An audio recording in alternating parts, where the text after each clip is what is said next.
이 땅에서 하나님께 가까이 하는 것은 그것이 인생 광야의 오아시스로서 죄와 세상에도 아랑곳 없이 추구되어 질 때에 가장 값진 축복을 초래하는 것이다. 분우엘에서의 야곱, 호렙산의 모세, 심의의 저주를 당하는 다윗, 군중들의 야유를 받는 바울 등은 세상이 그들을 하나님으로부터 멀리 떼어놓기 위해서 아주 가혹하게 시험을 했을 때에 가장 고상하고 훌륭한 신앙 경지에 이르렀다. 모든 방해에도 불구하고 세상적인 반대를 무릅쓰고 계속해서 그들은 하나님과 교제를 누렸던 것이다. 하나님께 가까이 한다는 것은 그분께 아주 근접함으로 눈이 보고 마음으로 깨달으며 자신의 귀로 그분의 음성을 들으며 그리함으로 모든 분리의 요인들이 제거되는 것이다. 그것은 둘 중에 한 방법, 즉 자신이 마치 하늘로 끌려 올라가는 듯이 느끼거나 아니면 하나님께서 하늘에서 내려오셔서 여러분에게 특별한 고난을 안겨주는 고독한 중에 또는 기쁨을 만끽하게 하는 가운데 함께 교제하는 것이다. 가까이란 단어는 여러분과 하나님 사이를 떼어놓는 경우가 너무 많다는 것을 암시해 준다. 여러분은 고립되고 고독하고 버림받은 느낌을 갖게 될 때가 빈번하다. 왜냐하면 하나님께서 멀리 떠나 계시거나 아니면 여러분이 그분으로부터 떠나 있으므로 안식을 누릴 수 없기 때문이다.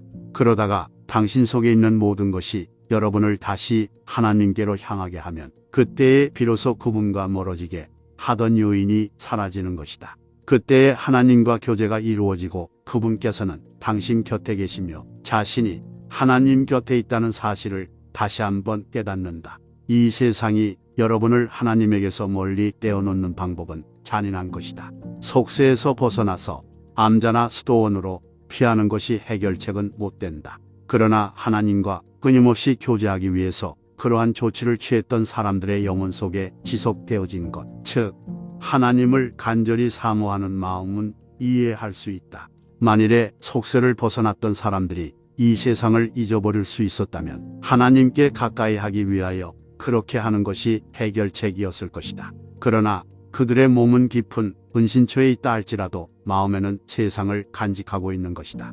사탄이 침투하지 못할 만큼 견고한 암자나 거리가 먼 숲속 은둔처는 없기 때문이다. 게다가 하나님께 가까이 하기 위해서 속세를 벗어난다는 것은 하늘 아버지의 집에서만 누리게끔 되어 있는 기업을 스스로 이 땅에서 누려보겠다고 주장하는 것이다.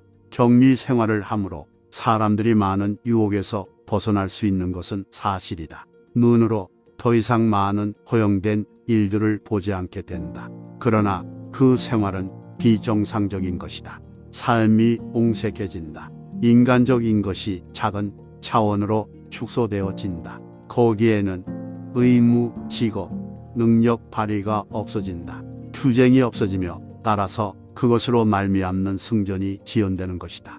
투쟁 가운데서 하나님께 가까이 하는 것은 축복이다. 그리고 또한 세상이나 죄 또는 사탄과의 투쟁은 제쳐놓고 여러분 위에 먹구름이 몰려들고 역경과 손해와 슬픈 일이 마음을 괴롭히며 무화과 나무가 무성치 못하며 포도나무에 열매가 없을 때라도 하나님의 축복스러운 가까이 하심은 기쁜 일을 만날 때보다 슬픈 일을 당할 때 보다 더 만끽되어지는 까닭에 하박국 선지자와 같이 여호와를 즐거워하는 것은 모든 신앙 역사상의 교훈이었던 것이다.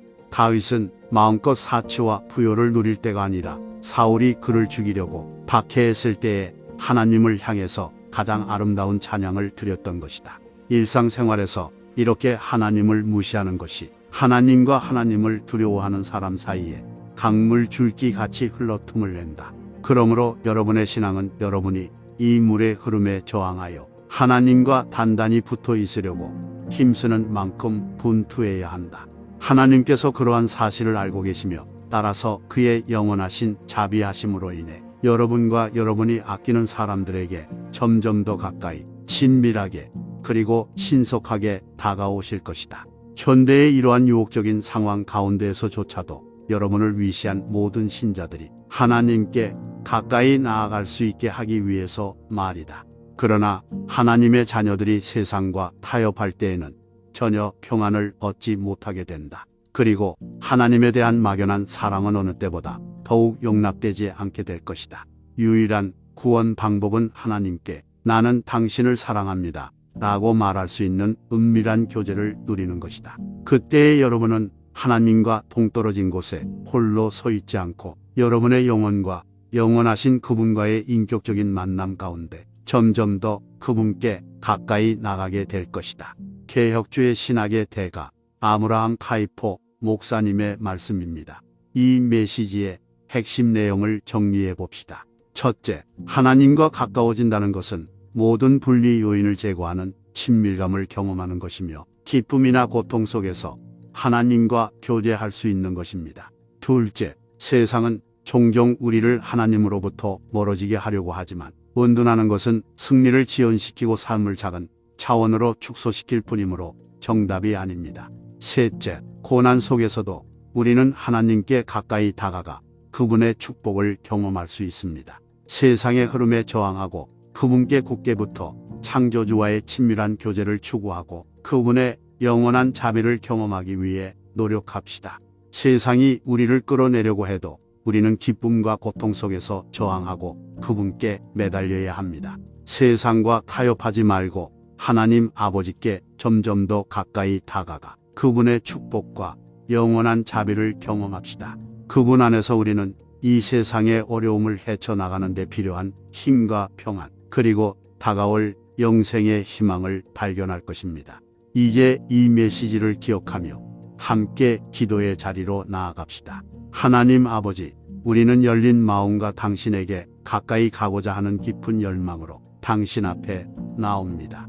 우리는 당신이 모든 선과 사랑과 평화의 원천이며 당신의 임재 안에서만 진정한 안식과 성취를 찾을 수 있다는 것을 알고 있습니다. 우리는 당신과 우리를 분리시키는 요소들을 제거하여 우리가 당신과 진정한 친교를 경험할 수 있도록 도와주시기를 간구합니다. 우리는 너무 자주 이 세상의 걱정과 염려로 인해 주님께 가까이 나아가지 못했음을 고백합니다.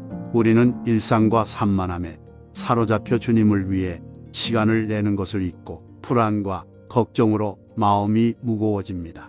하지만 저희는 여러분이 항상 저희 곁에서 저희가 다시 돌아오기를 기다리고 있다는 것을 알고 있으며 여러분의 용서와 은혜를 구합니다. 우리는 또한 여러분과 가까워지기 위해 일상의 어려움과 유혹에서 벗어나기 위해 세상으로부터 물러나고 싶은 유혹을 받을 때가 있다는 것을 인정합니다. 그러나 우리는 이것이 우리를 향한 당신의 뜻이 아니며 당신이 우리를 세상에서 당신의 대사로 부르셨다는 것을 이해합니다. 우리가 세상 속에서 살되 세상에 속하지 않고 기쁜 일과 슬픈 일 가운데서 기쁨과 축복을 찾을 수 있도록 도와주소서. 핍박, 질병, 상실 등 어려운 상황에 직면한 사람들을 위해 기도합니다. 그들이 시련 속에서 주님의 사랑의 임재를 느끼고 주님께서 항상 그들과 함께 하신다는 사실을 알고 힘을 얻게 되기를 바랍니다. 그리고 주님의 교회인 우리가 어려움을 겪고 있는 사람들에게 위로와 지지의 원천이 되어 주님께서 우리에게 보여주신 것과 같은 사랑과 연민을 그들에게 보여줄 수 있기를 바랍니다. 마지막으로 주님의 사랑과 은혜의 충만함을 경험할 수 있도록 우리를 주님께 더욱 가까이 이끌어 주시기를 간구합니다.